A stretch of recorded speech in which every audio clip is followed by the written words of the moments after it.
Constructing your life is about much more than just building a bank account. Each week, join real estate entrepreneur and mindset coach Austin Linney as he interviews guests who are constructing their dream lives and impacting the world around them on a daily basis. If you're an entrepreneur or wanting to start a business, or you just want to hear motivating stories of how others have overcome the odds, you are in the right place. And now for your host, Austin Linney. Guys, welcome back to Construct Your Life. This is Austin Linney here. We got a good friend of mine, Mr. Alec Lebeck. How you doing, buddy? Doing good. How are you doing this morning? Doing good, my man. So great to have you on here. And why don't you kind of tell us, I know a little bit about your story, but why don't you tell the listeners kind of, you can start with where you want to. I know you've been in real estate. You started young, so you can start even earlier than that, whatever you want. Sure. So a little bit about myself. I do real estate investing and wholesaling. I'm also an agent based out of the Phoenix market here. Been in it for actually going on my third year here. So a little bit about my background. I got into it, kind of feel like my whole life has combed me for this. My parents met in the 90s as real estate agents in Minnesota. From there, my mom, she always kind of put in me like the seed of the path to wealth through real estate, whether that's, buying your first house and renting out all your rooms to, your buddies in college or something of the like. We renovated our house when I was young as well. And I took a big part in that. My God, that was hard work. I kind of always had it in the back of my head that I wanted to be a businessman or a landlord of a sort, or maybe a mixture of both. And that's kind of where I'm heading right now. I had a couple friends that I met that were in the same industry. Some of them I worked with in the same company when I was in hospitality and restaurant management. And they both left the industry and got into real estate at a young age. One was 22 at the time. The other one was 25 or something like that. Up until that point, I really didn't know that, it was possible for, a young kid to go into real estate, at such a young age. So that was kind of like a light bulb right there for me. And it always was kind of in the back of my head, a couple years following those friends leaving the industry that I wanted to go into it. And, where I kind of made the shift was my mom had passed away. I think this was 2.5 years ago. My mom, she came down to visit my sister and I.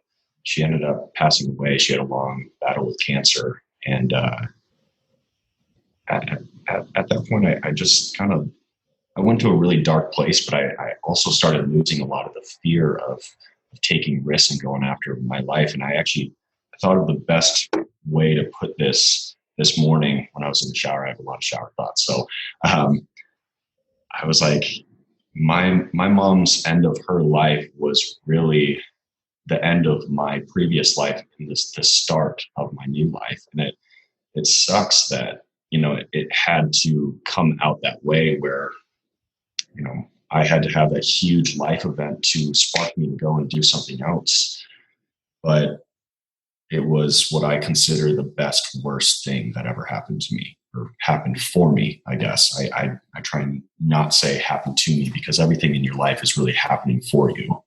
After that, I ended up signing up for real estate classes, got fired from my job a week later. And I was like, well, I'm not finding another job. Like I'm just going to do this. How old were you? I had just turned 23 when that happened. So in essence, you burned the boats. Yeah, I did. And there was thoughts of, maybe I should get something part-time and just maybe bartend, not have like a full commitment of managing, but just something part-time to keep the bills paid. And the guy that mentored me as an agent, he was our team lead. He told me the story about burning your ships. And then I was like, all right, well, yeah, I'm not getting a job. I'm going to figure this out, and I'm going to work my ass off until I get some deals to pay, for all of this. And so, yeah, I started as an agent. So you leave the restaurant business, which powerful. Your mom, that story about your mom's life ending and your life beginning, and the fear kind of just dissipated.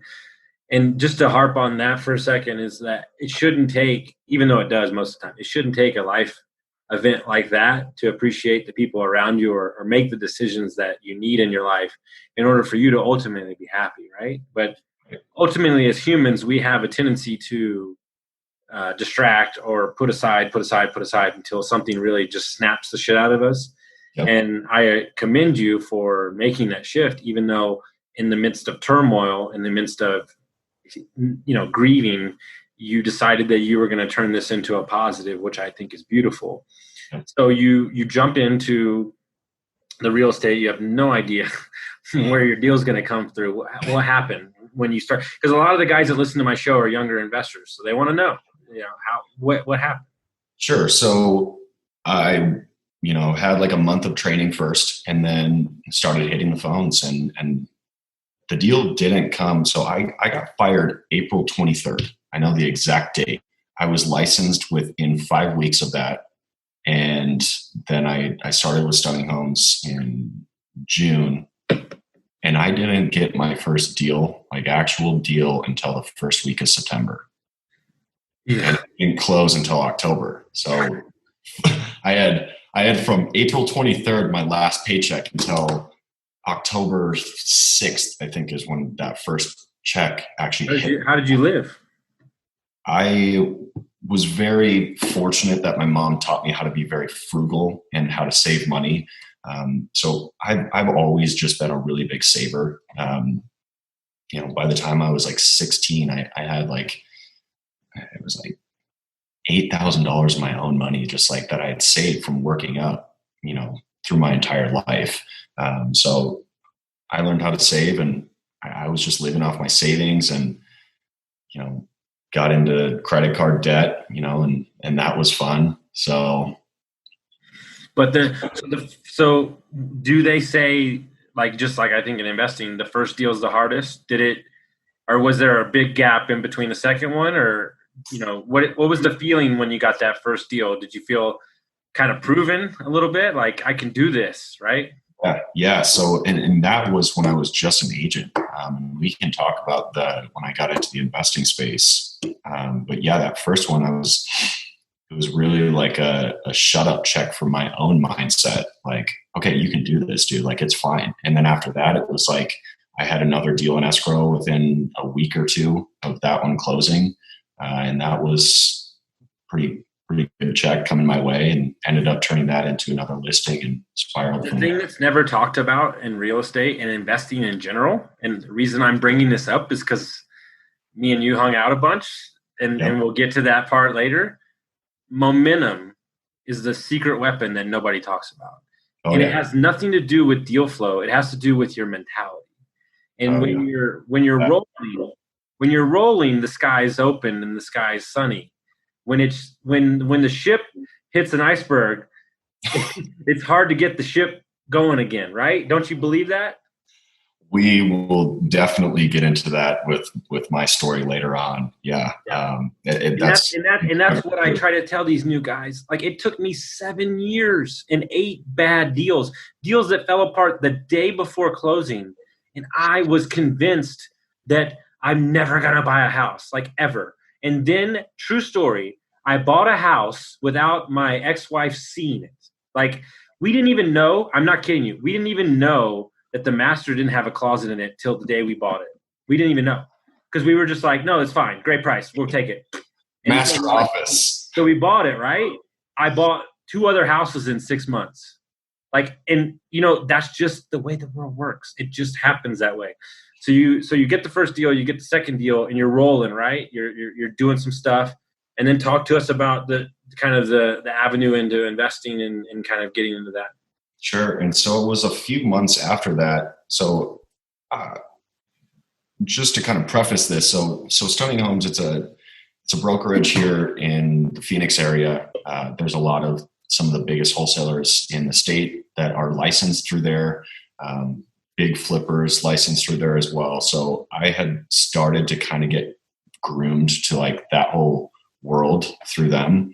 And so I started going to the real estate disruptors meetups, started meeting some of those guys, and I was like, cool, like listening to their stories. I was like, I can do this. Like this is not as hard as I thought it was. I can do this. So I started, researching and going down that whole rabbit hole. I talked to this guy that he was an older friend of mine. He has owned multiple businesses, and I was like, okay, well, I'll put in the work. Like if you'll put up the money. He's like, done. All right. So that ended up not really working out. I started that later that year. Actually, I think that was the following year. I don't know. The timeline is kind of blurry right now, but so I started, learning about that. Started kind of marketing, and we started that in January, and nothing really came about from it. He wasn't really putting in any work or really giving me the money that I needed to blow this thing up how I wanted to. And so eventually we just kind of separated as friends, and still talk to him to this day. Great guy. It just didn't work out. Then I partnered up with my friend from college, and that started working really well. He flew out and he came to one of the real estate disruptors events. It was actually their first event that they'd ever put on, and we learned how they're running their business, learned about scripts and contracts and all this other stuff, how to do this. And we started marketing, just text blasting the shit out of people here in Phoenix. And we were like halfway through our money that we had initially put in. And we're like, dude, we need to get a deal. Like we really need to get a deal soon, because we're just pissing money. Like, what are we doing? And fortunately, it wasn't like it was like tens of thousands. It was maybe like $5,000 that we had gone through at that point. And then we started getting some momentum, and started getting some good leads that we were talking to. And then one just popped, and we're like, whoa, this is possible. This is real. Okay. And then he went on vacation. And this is always when I did my best when we were partners, is when he was out of town and like I was doing everything. Mm-hmm. He went on vacation. I popped another deal the next week and called him when he was on vacation. I was like, hey dude, like I just put a $10,000 deal in escrow. We were there at $13,000 deal in escrow.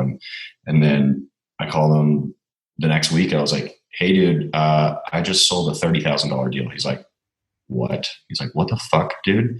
And he gets back from his trip and he's like, yeah, I think I need to move out there. And so he started figuring that out. Called him a couple days or a couple weeks later. I was like, hey man, so I just put another big deal in escrow.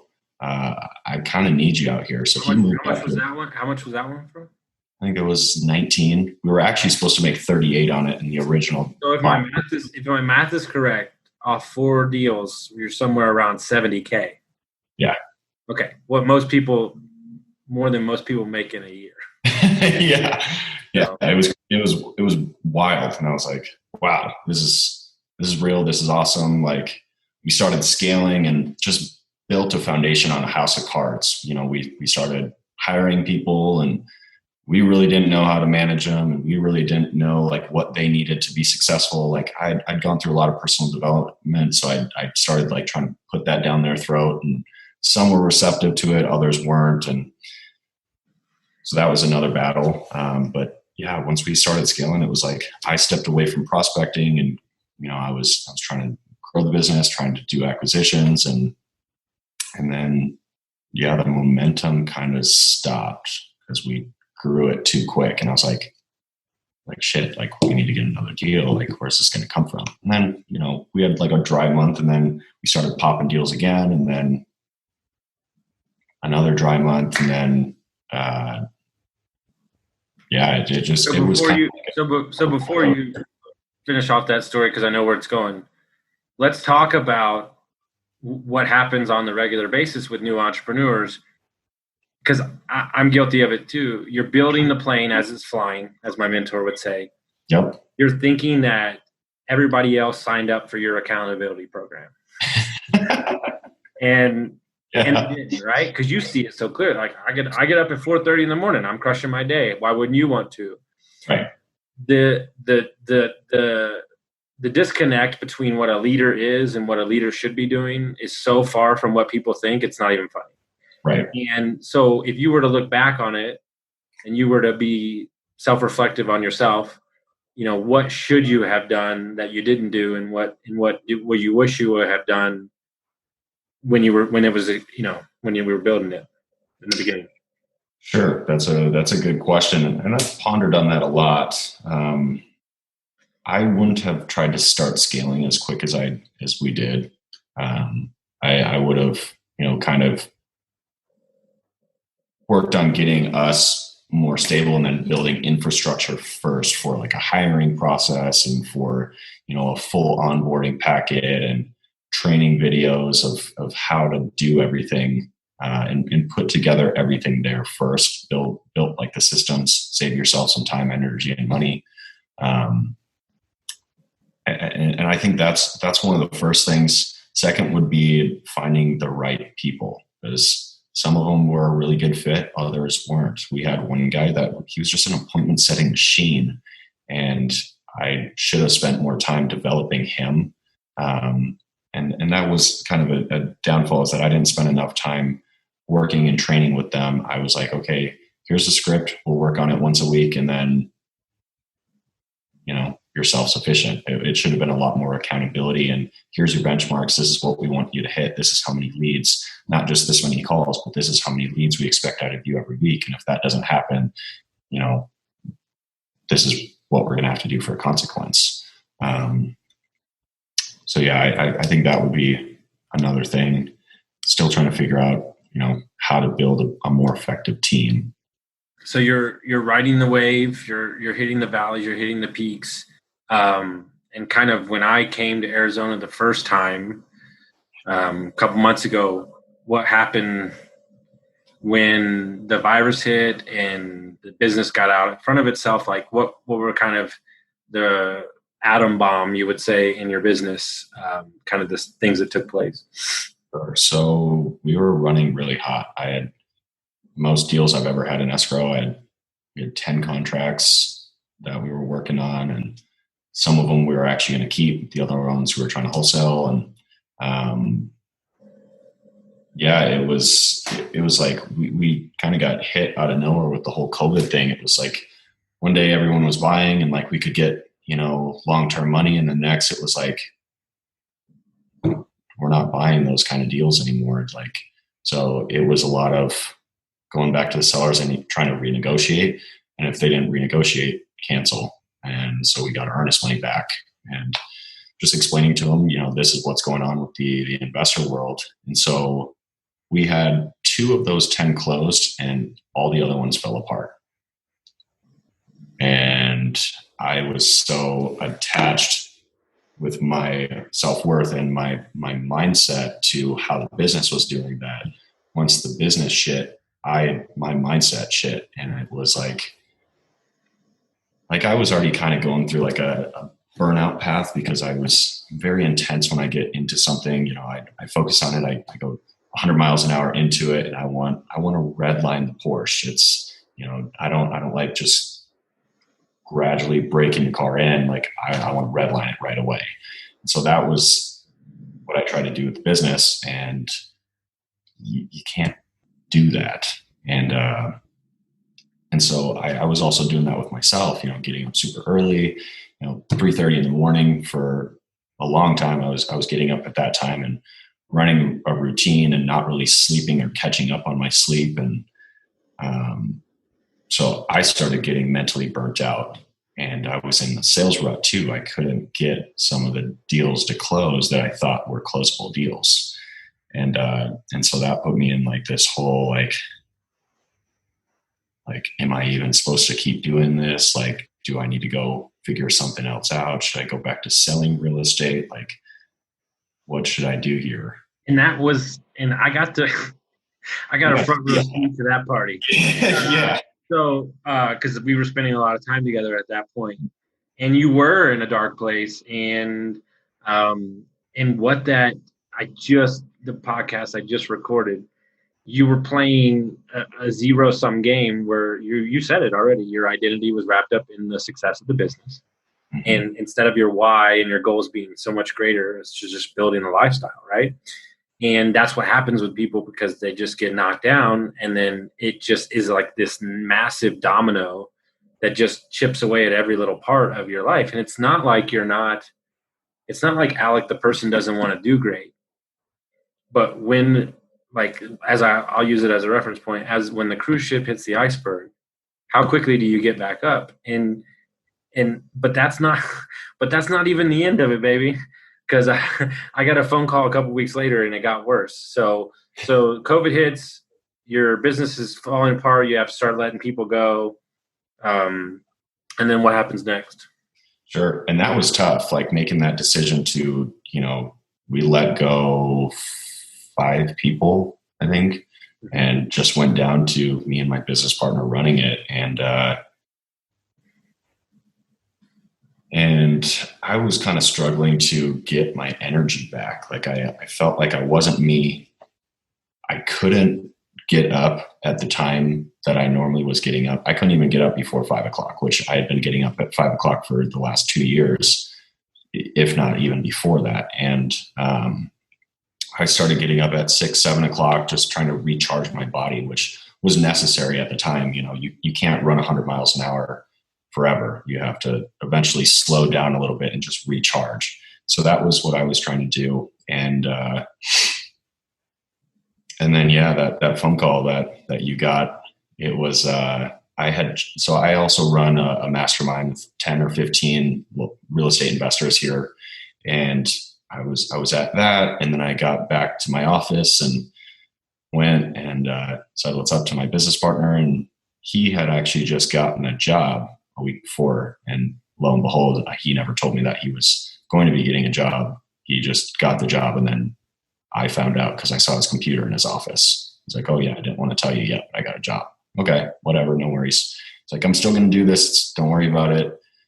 Well, a week later, when I got home from the mastermind, I sat down in his office. I was eating my Chick-fil-A, and he's like, "So, how you doing, man?" I was like, "I'm good. Just trying to bounce back." And like, "Cool. Well, I don't want to do this anymore." I was like, "Well, what do you mean?" He's like, I don't want to do this anymore. Like, we've got a lot of debt and like, we haven't been getting deals. And like, I just don't think it's a good idea to keep going into debt without deals coming in. And I just don't want to do this anymore. I was like, "Okay." And he's like, "You don't seem very upset. So it sounds like you've been thinking that." And I was like, "Well, no, I mean, I just got kind of like caught off guard. Like, how do you expect me to react?" And then, I was like, "Okay, well," I just kind of got up and left and called you, and I called Jesse, and it's like, actually, no. So I called Jesse right after I left, and then I called you on my way over to Jesse's, and because I was like, I don't even know what I'm going to fucking do. Like, So the business tanks. You got to let people go. No deals are coming in. You're not waking up when you're supposed to. You're mad at yourself. And then to the resistance, you get a right hook right in the side of the temple because you are me. And when you pour yourself into something, you pour it 130%. And I've dealt with this last year too. I lost a lot of money for the first time in my life. And you don't understand how somebody that you're in the foxhole with can make a decision to walk away from the foxhole. We're going to fight and we're going to get back to even or whatever we're going to get to. It doesn't matter. You don't have to be together forever, but at least get us back to even, right?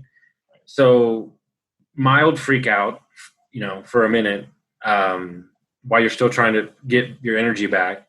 Business partner leaves, so then it's left you just holding the bag, right? And so you go talk to Jesse and just kind of talk about where your mindset was in those couple days after that? Yeah. So went over there and he was like, dude, like, you're going to be all right. Like, you can come back from this. It's not that hard, dude. It's literally one deal and you're fine. And I was like, yeah, you're right. And then we started like talking about like business plans and action plans for me to, go forth. And so, yeah, I mean, the couple days after that, I was like just figuring out like what I needed to do to move forward. And I was like, fuck, like, I don't know what I'm going to do. Like, I don't know what systems I'm getting, what systems I'm not getting. So I don't even want to work out of my system. So I'm not even going to work until we figure this out. So I took some time off and just pondered. And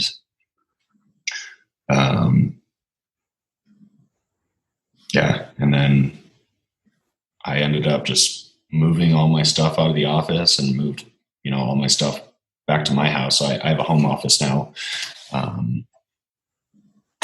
Until we met and decided like what was going to happen with all the division of everything, I really didn't do a whole lot. I was like kind of shocked. Yeah. So go ahead. Yeah. And we didn't get to this part yet. So we decided, we're like, nobody's going to touch the money. We're not going to do anything, as far as dividing everything. We'll wait until we meet and do our mediation.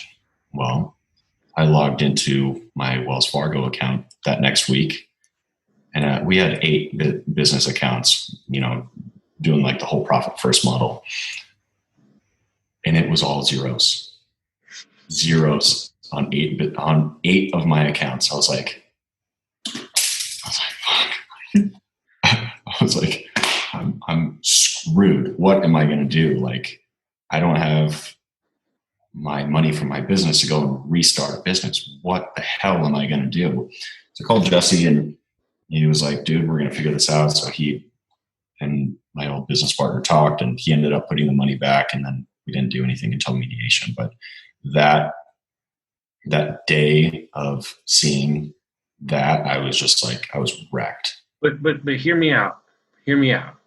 And I never thought about this till you just said it. Because I believe this, and people think I'm a masochist, but I'm not. I think you needed to see those zeros. I think you needed to see those zeros because that was the official rock bottom.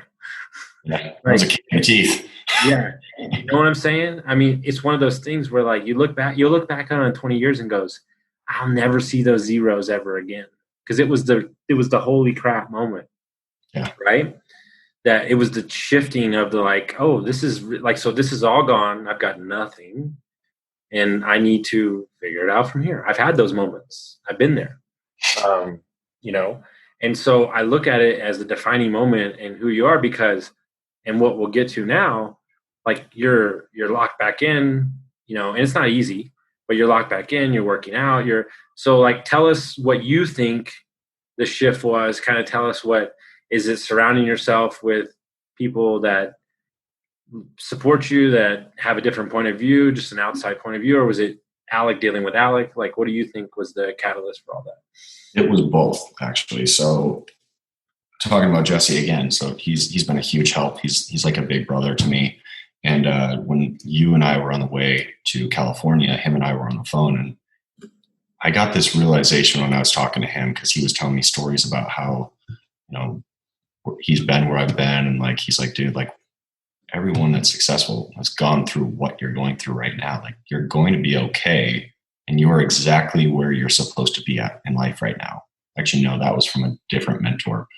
Mm-hmm. But I realized that like everything was going to be okay. And like, I was supposed to be going through this stuff because it's preparing me for what's next.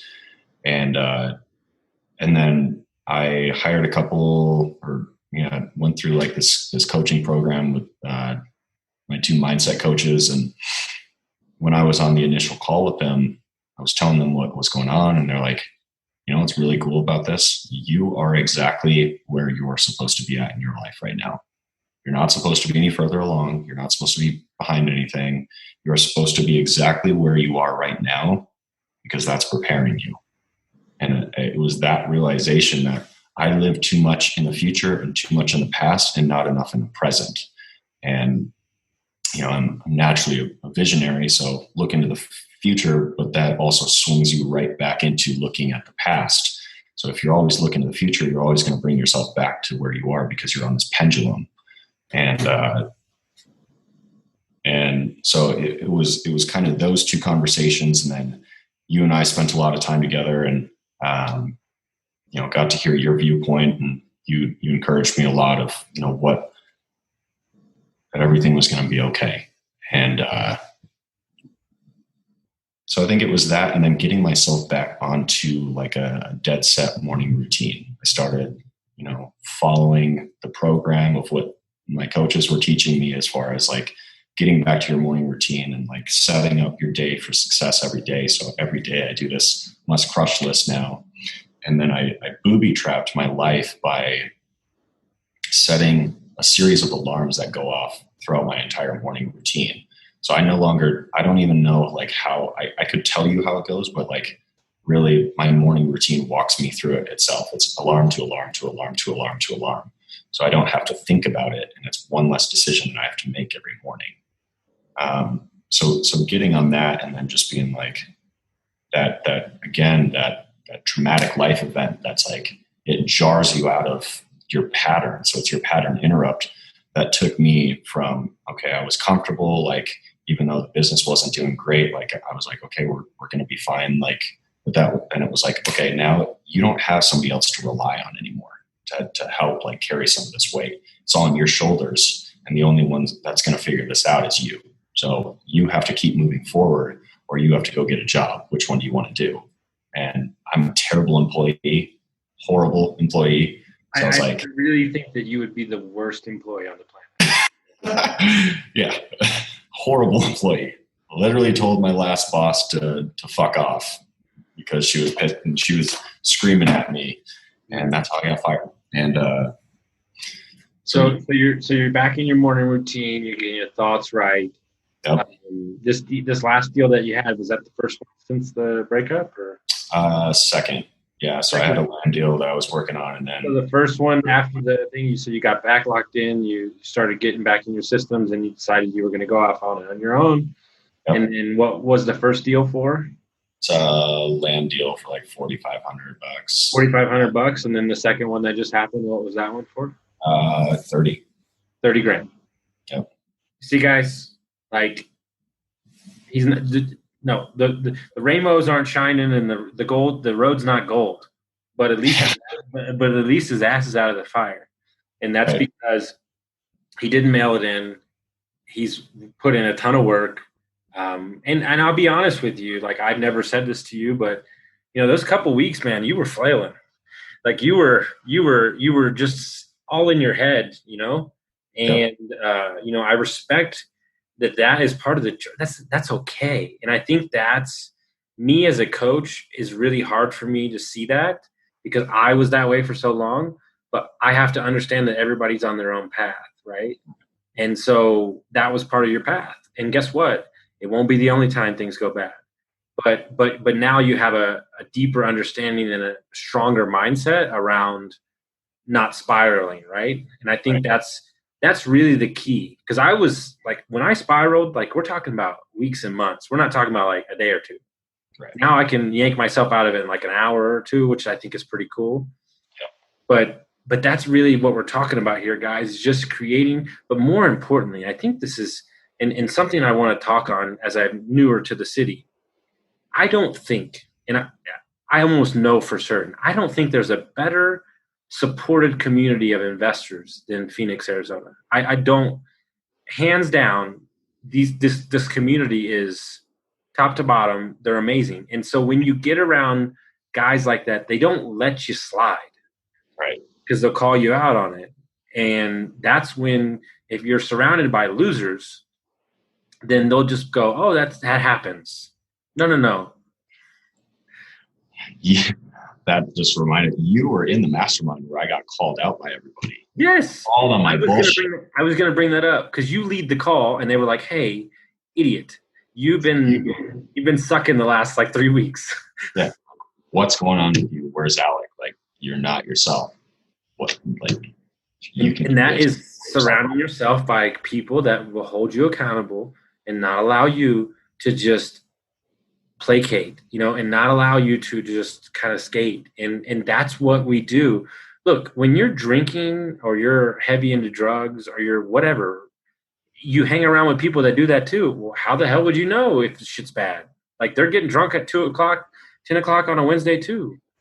When you hang around people like we hang around with, who are just straight killers but are still family men first, the excuse train does not slide by them. They won't let it. And go ahead. Yeah, and that's incredibly true. And it was a really humbling experience for me. I never really came from money. My mom, she went through foreclosure and bankruptcy back in 2012 or something like that. Grew up with a single mom. My dad walked out. And so I made a lot of money, but not from things that are good for you.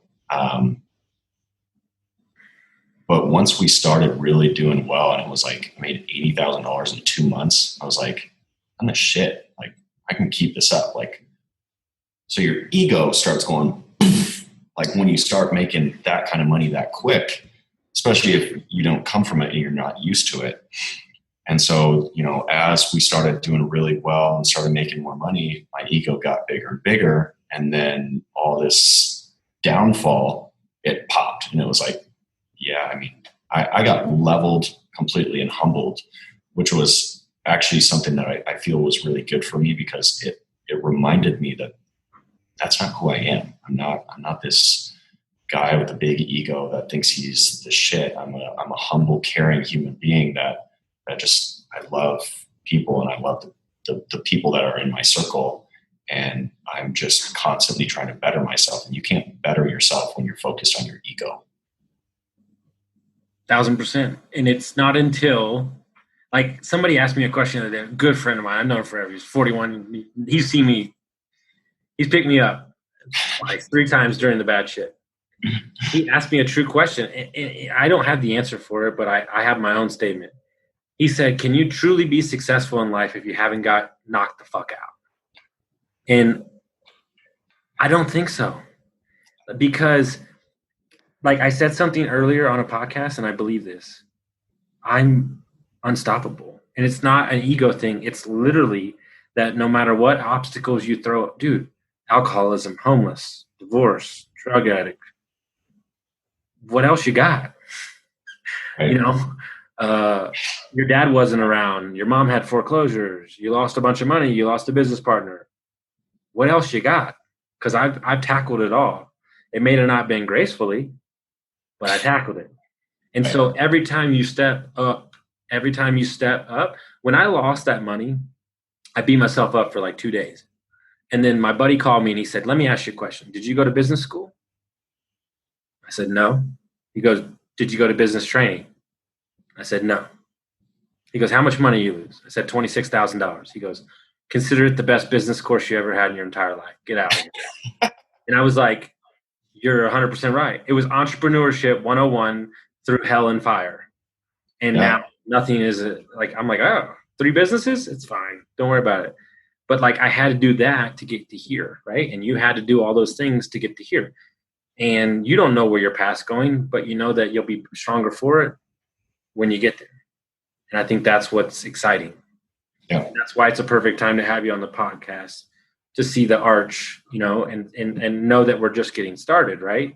And so if you were to advise, for the next 10, 15 minutes, just give your tips, advice that you would give to young investors that are getting in the game, or people that are getting in the game for the first time, maybe new entrepreneurs, just stuff that you would follow, that if you could tell your 3 years ago, you could have told yourself now. So I'll start by a little mindset thing. So I've been through a lot of adversity, dad walking out when I was a baby, raised by a single mom, literally borrowing my mom money from the time I was 7 years old until she died, borrowed her thousands and thousands of dollars. Granted, I got paid that back, but like, as a 7-year-old kid, that's a weird concept to grasp. And, then it was the bankruptcy, the foreclosure, redoing our entire basement, dropping out of college because I couldn't figure out how I was going to pay for my second semester because my mom couldn't get a loan and neither could I because I was an 18-year-old kid. And it's, going home and getting deep into selling drugs and nearly killing myself with a Xanax overdose. And then it's like, I came back to Arizona and I was like, cool, like everything's good. Like, then it was my mom died. And then it was this massive breakup with this girl. And then I was like, okay, I've hit rock bottom. Like, now it's my time to soar. So started doing good in real estate and climbing my ascension. And then I got leveled because I thought that the rest of my path to success was going to be linear and easy. And it's not. You're climbing a mountain. And as you know from climbing mountains out here, it's not just a single line that goes up. There's ebbs and flows and hills and valleys that you're going to go through the entire way. So once you start to think that everything is going really good, appreciate those moments and learn from them of what you're doing really well, because you don't know when that next flow is going to come and things are going to go the other way.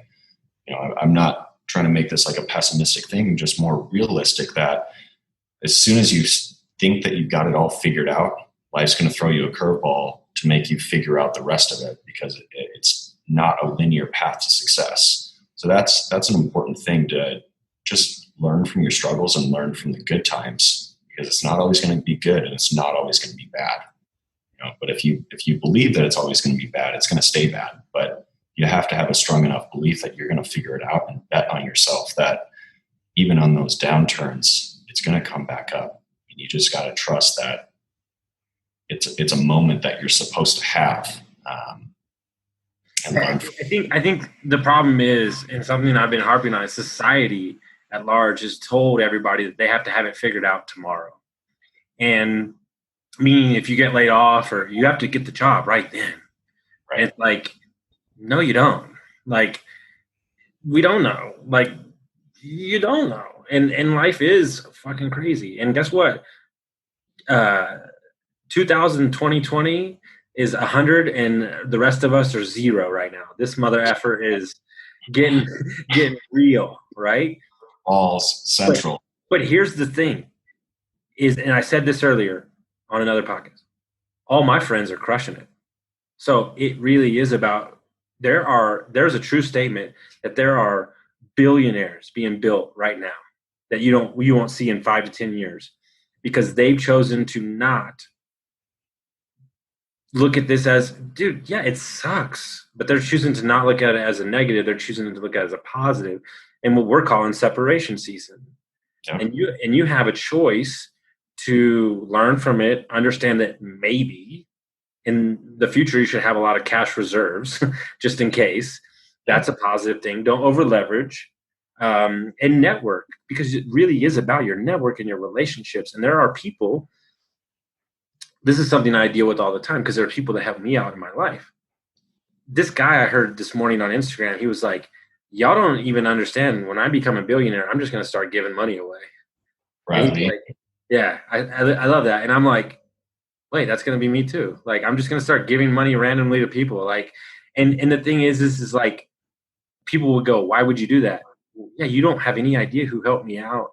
Like, there are people in my life, meaning Templeton Walker, Matty A, that I will murder human beings for. Like, that's how much I care about these people and what they've done for me on my mindset and everything. Like, and when you have those people in your corner, the rest of it doesn't matter. Right. Because they're choosing to look at everything as a positive, even though we don't all have our great days. Like, but we're gonna say, okay, you know what, today wasn't great, but we're gonna get up, we're gonna do it again, and we're gonna do it again, and we're gonna do it again. And so, as a young investor, dude, I get it, man. That first deal is a nightmare, and you just want to eat, and you don't want to be turning tricks out on the street.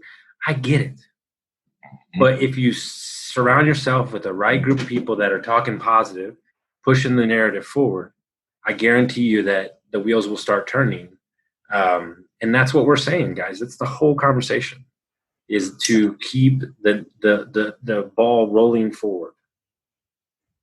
Yep.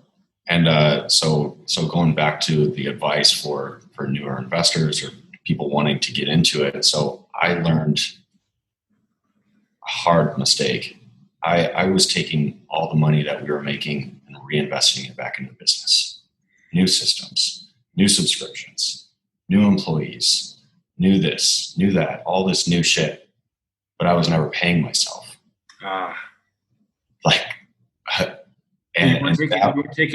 So how are you living? So we would take distributions every once in a while, but it wasn't like every week or every 2 weeks or every month we were getting a check. It was like, we'll get a check when we get a check. And then we read profit first, and that changed. Thank God. So that's a big one. I mean, even if it's 10%, pay yourself something, because if you're working and you're doing all this, but you're not bringing any money for yourself, you're eventually going to get burnt out and frustrated because you're not making any money, but you're generating all this activity and all this energy into building something. So pay yourself something. It doesn't have to be $1 million, but if you're paying yourself 10% of the deal that you do, and that's sufficient for you, you got to figure out what works for you and your business. And if you have a partner, figure out what's going to work for the two of you. And that kind of brings me to my second point of defining what your own success looks like. Not what the world is telling you, not what you're seeing on Instagram with the guys with the fucking Lambos and the mansions and these huge 30 people operations. You got to figure out what your nut is. And this is one of the things that I did a few months ago was I laid out my dream life personal budget. It has the car that I want in there, the house,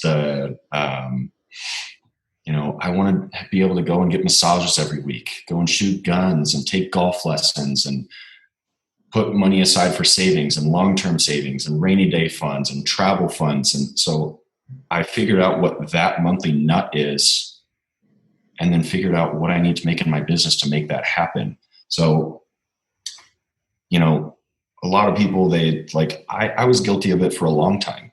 I would watch these big gurus in my industries driving their Lambos and having their huge teams. And I thought that's what success was. I was like, they're making $250,000 a month. That's success. It's not. Unless that's what you want. That's not always success, because that's covering your financial side. But you got to look at, okay, they're making $250,000 a month, but what are they spending every month to get that? Probably $200. So they're netting $50,000 a month and they're having this huge team. Why can't I just go out and create something where I can make that $50,000 net per month and do half as much volume, 1/10 of the output? It's possible. It's extremely possible. It's just run a smaller, leaner team and generate, systems within your business that you don't have to have all these people, because that's where it's going to kill you, is if you're trying to rev it and you're way overspending. So really defining what your own success looks like instead of what everybody else is trying to tell you what it looks like. Because for me, I'm 25, I'm single, I don't have kids, I don't have any responsibilities besides me and my dog, and I don't have very many bills. Like, I don't need to make $250,000 a month. Not saying I don't want to, I do, but that's chapter 5. I'm on chapter 2 right now, So first, defining that. Next thing I would recommend is getting coached. It might be a little bit more money than you want to spend at the time. I get it, but what if you can shortcut that learning curve from 3 years down to 3 to 6 months? Because you spent the money to invest in it. And not every coach is going to be the right coach to hire. You got to look at them and what they have going on in their operation, but also in their life.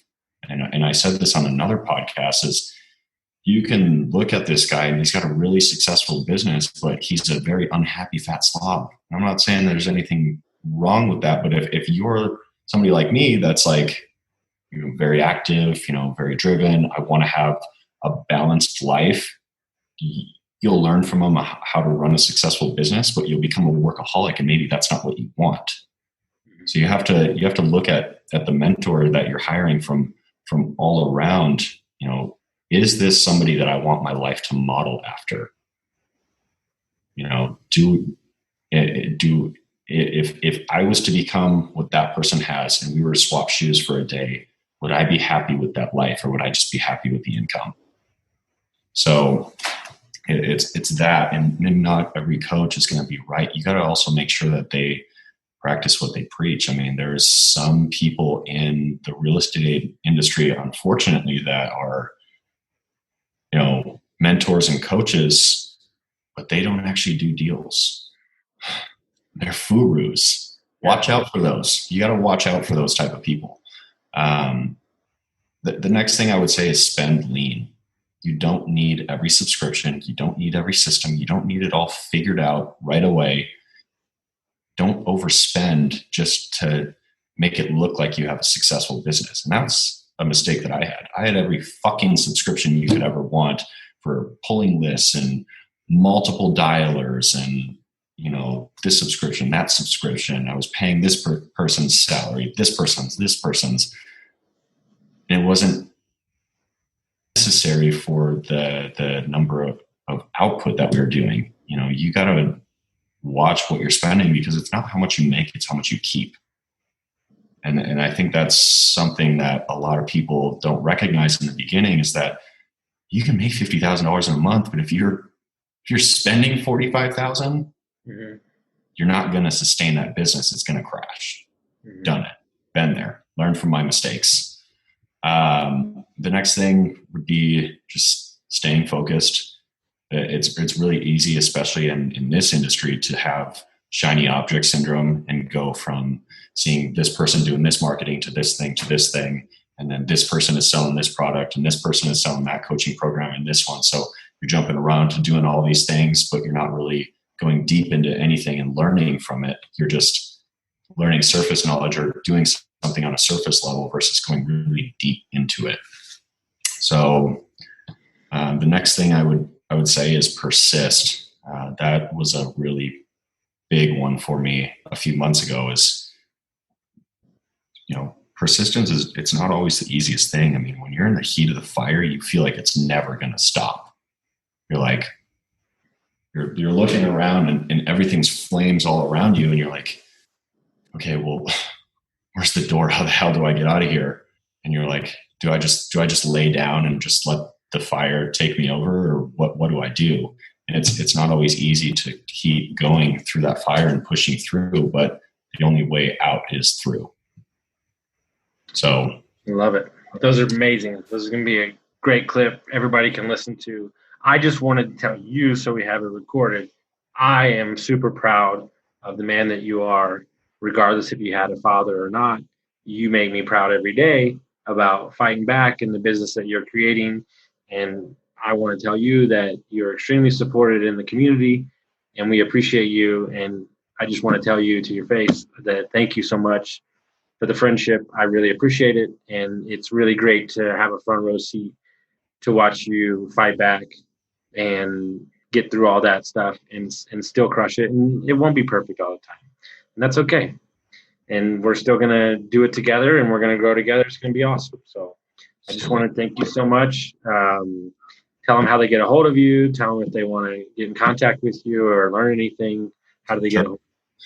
So I would say the best way would be my Instagram. That's where you can find me pretty often. It's Alec, ALEC _Lebeck, LEB as in boy, ECK. Send me a direct message on there.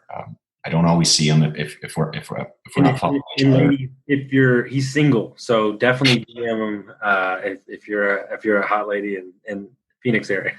I'm just kidding. He doesn't. Women stay away. More importantly, he needs to. Yeah, I'm on a hiatus right now. Yeah. So yeah, that would be the best way to get in contact with me. I don't always see messages right away. I delete my Instagram app throughout the entire day so that I stay focused. So that's another key takeaway that maybe a lot of the listeners could learn from is, it's hard to stay focused when your phone's buzzing all the time. And if you can eliminate 1 or 2 or 3 of those apps during the day, it makes it so much easier. Like for me, I'm such an Instagram addict that no matter where I place it in my phone, as soon as I scroll up and I go into my phone, the first app is Instagram that I go into. And so the way that I got rid of that trigger is deleting it during the day. Yeah, you just have to hack yourself. I mean, I'm guilty on a lot of stuff, so I've just learned how to hack myself in business with a business partner. So, yeah. But dude, I appreciate it so much. Thank you so much for coming on, guys. If you love this episode, make sure you share it with your friends. Thank y'all so much for listening. I appreciate you, my brother. Thank you for having me.